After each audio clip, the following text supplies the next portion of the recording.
Nogales is one of at least 3 border communities in Arizona with concertina wire. Sabri Dickman, patrol agent in charge of the Nogales station, explained more about that decision-making process. We initially targeted our concertina wire deployments in areas in the immediate vicinity of the ports of entry. And those areas have traditionally been very active areas. And so when we deployed the concertina wire, we immediately saw a little reduction in activity, and then we saw people cutting the concertina wire. And so from the time it was in place to currently in Nogales, we've had 100 attempts to cut or breach the concertina wire in Nogales. So we understand that if they're cutting it, they want to come across, and it is impeding them to some level. So then perhaps the theory is if they cut the top 2, then at least the other ones remain in place. And so that was why we put the enhanced level of concertina wire out there, because the 2 was not providing us the consistent impedance. They were cutting it, crossing, and so the extra layers of concertina wire provided a deterrent. And so since we've had the extra layers of concertina wire on the fence in Nogales, we've only had 1 attempted breach of those areas. So there are some areas that look like they're more fortified with wiring than others in the Nogales area. Is there a reason for it? Perhaps that it's more in an urban community as opposed to rural? Absolutely. And so when we looked at how we were going to deploy the concertina wire, we look at our strategy overall. First thing is domain awareness. Do we know what's going on in our area? The second thing we look at is an impedance and denial, followed by access and mobility, and finally by having mission readiness. Are our agents ready to go where we're going into?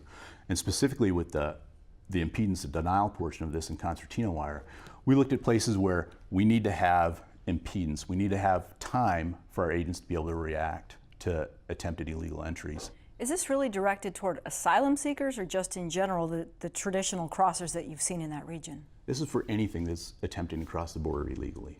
Who ultimately makes that call? Is this a sector decision or a station? Because we have been to other areas of the border where we don't see the same level of wiring.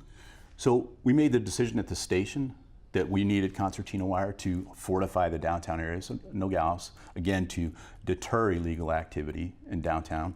And so we made that request through our chain of command in the Tucson sector that went to headquarters Border Patrol in Washington, D.C. Have you had conversations with community leaders about its placement and the optics of it?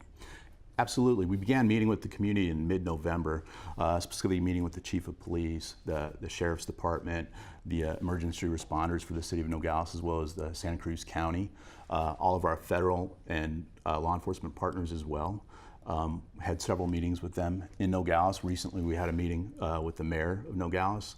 As a matter of fact, last night we had our quarterly CAB meeting, which is a Citizens Advisory Board in Nogales, which has been a partnership with community members going back about 30 years in Nogales.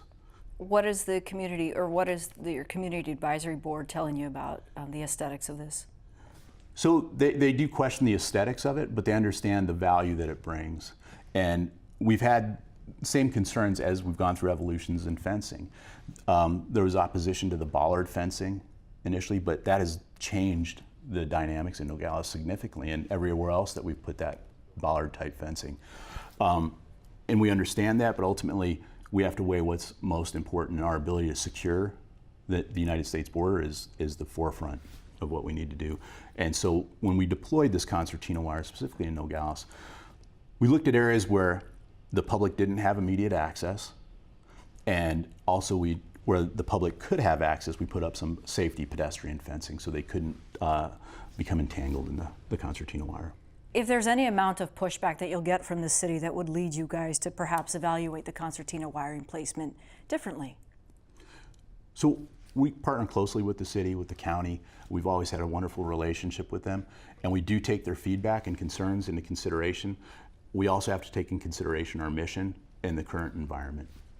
Let's say the number of asylum seekers begins to decline. Possible the wiring could come down, or given Nogales' history, will likely always remain? Yeah, there's no plans immediately to take down the concertina wire, but we're always evaluating the environment, and as things change, we adapt to that. Okay, Sabri, thank you. Thank you.